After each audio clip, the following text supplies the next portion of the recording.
ఈ ప్రపంచంలో ఎప్పటికీ ఉండేది అంటూ ఏదీ లేదు. ఏదైనా నిర్ణయం జరిగిన తర్వాత అది ఏదో ఒక రోజు తప్పకుండా విరిగిపోతుంది. కానీ ఈ విరిగిపోయే నిర్ణయాన్ని మీరు ఎలా చేస్తారో అది మీ మీదే ఆధారపడి ఉంటుంది.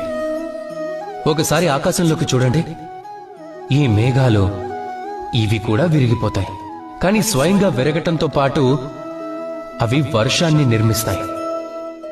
మట్టి ముద్ద విరిగిపోతేనే విగ్రహ రూపాన్ని తీసుకుంటుంది. అది భూమి లోపల ఎక్కడో ఒక విత్తనాన్ని నాటినప్పుడు అది విరిగిపోతుంది. అప్పుడే భూమిపైన ఒక విశాలమైన వృక్ష నిర్మాణం కూడా జరుగుతుంది.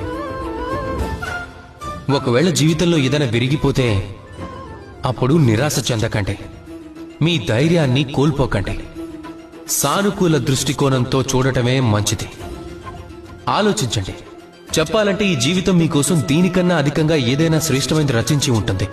అది భవిష్యత్తులో మీకోసం ఎదురు చూస్తూ ఉంటుంది. మీ ఆలోచనలో సానుకూలతను తీసుకురండి. ఇక ఆ తర్వాత చూడండి, ఉత్తమమైన రచన స్వయంగా జరుగుతుంది.